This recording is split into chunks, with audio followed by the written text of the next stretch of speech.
I'd like to introduce George Lee Moore, who probably doesn't need much of an introduction from most of you, but for those of you who never met George, the psychedelic guru philosopher. I prefer psychodelphic. Psychodelphic. George was born in Detroit and attended the College of William and Mary on a track scholarship. Played music in New York. I started running again, you know, this morning. Anyway, played music in New York. Studied philosophy under Hans Gadamer and Jacques Tamignot. Oh, he gets it. And received his doctorate from Boston College. George has been performing music and poetry mostly in Europe and France, and teaches philosophy and literature at the School of Visual Arts. Tonight, we are really very happy to have George presenting his lecture, The Kaleidoscope of Simultaneity. We have the text there. Please follow along. We'll have a brief discussion afterwards, and then a more casual discussion in which we can all meet one another, hopefully. Intellectual community. And there'll be some food afterwards down the hall, so thank you for coming and welcome. And George Moore. Make comments on the music. Yes. For me, it went from chaos to harmony. Oh, thank you very much. I guess that's the direction we want to go. Back again, let's put it that way. Thank you. George Moore, ladies and gentlemen.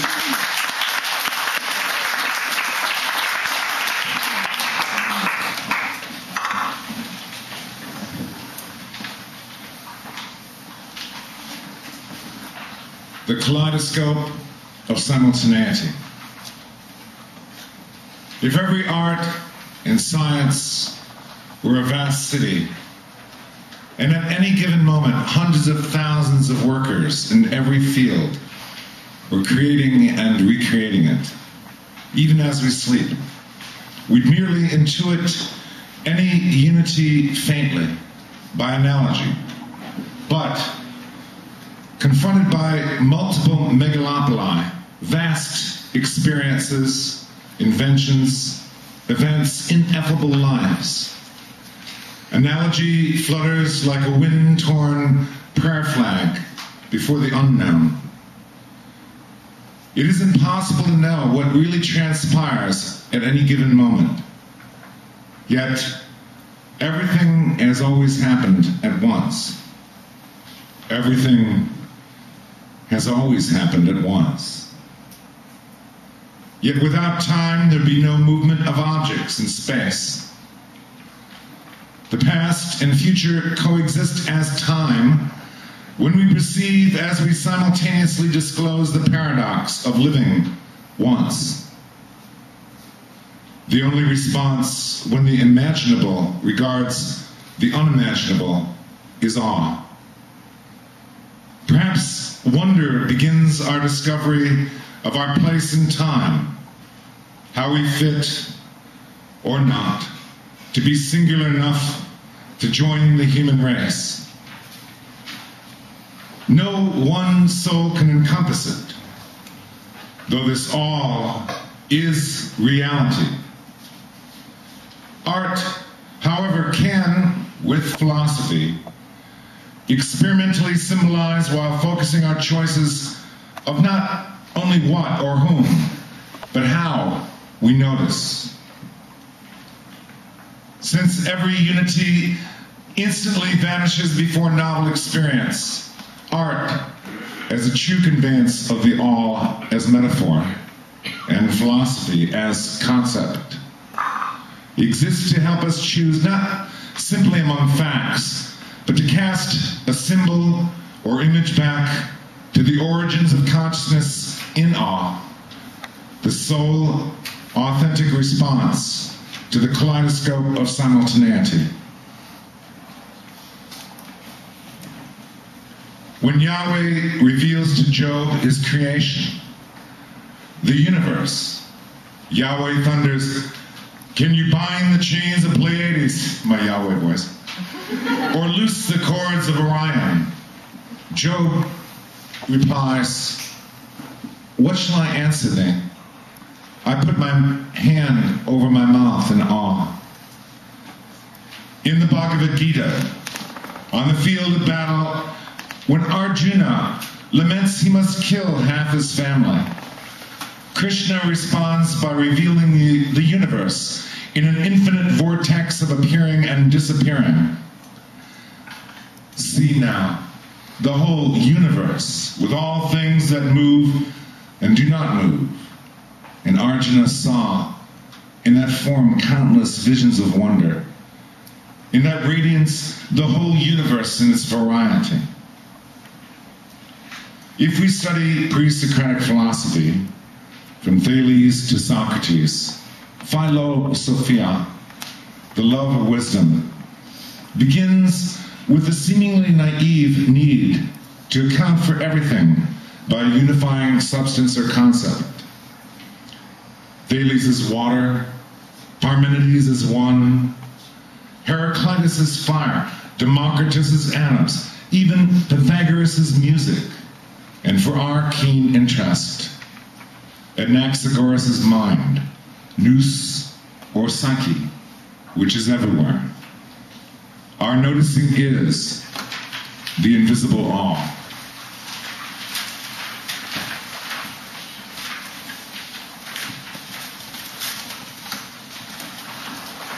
If we aspire to the all through things, however, if everything surged to the fore, we might provoke a private traffic jam of impulses, facts, and fantasies.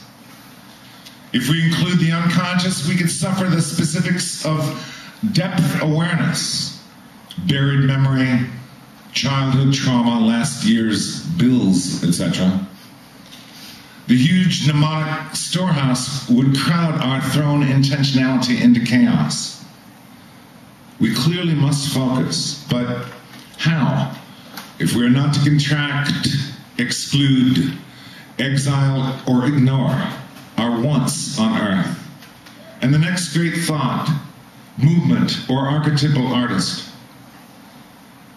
If the all is reality, how much, what, whom should we notice? To further explore the all as a nightmare scenario, imagine Proust's mind lantern theater blighted by all the voices on earth speaking at once. They're almost audible through the internet. We'd suffer an isle of sirens to blast the wits even of Zurich's Club Voltaire's Dada Buitists into stupefaction. Now that technology allows us to access a version of this all, we can, with rudimentary typing and some imagination, globally access information, expose ourselves at least to an all that someone puts online.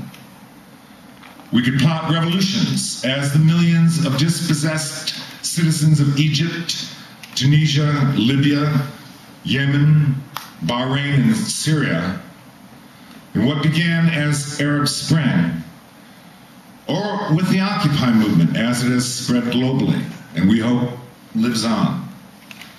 Or access all artistic creation throughout the world, if lucky enough to find true talent even in the smallest hamlet, an obscurest place on earth.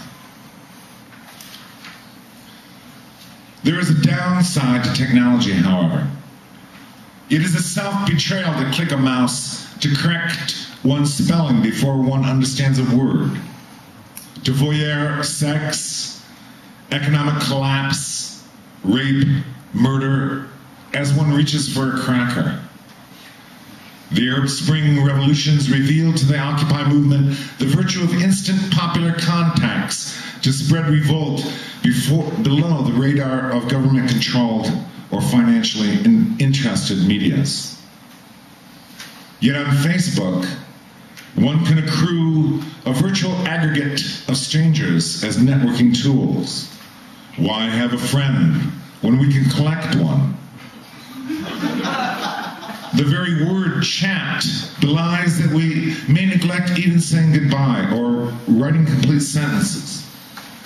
Much has and will be said of instant communication as access to everything, and it is astonishing. Yet to not be lost in an atomic cloud of virtual noise, to be poked, pricked, and prodded by what Ezra Pound called the accelerated grimace of our age, to suffer the cannon-blown confetti of disparate facts, a delusional flurry of false causes and didactic nonsense, slogans concocted by advertising vampires. We need to pass from empirical communication, mere information, to artistic creation, to render this chaos a cosmos. Indeed, the very immensity may favor the contracted or narrow-minded who actively ignore not only the universe or world, but other humans by reducing us to objects of self-interest, to dehumanize our noticing to set responses and behavioral reductions, to money and private neuroses from solipsistic crawl spaces. Then this contraction of soul, amplified by technology, may misinform, shrink, derail the most elementary curiosity into an amplified argument for ignorance. When does what we know add to our ignorance?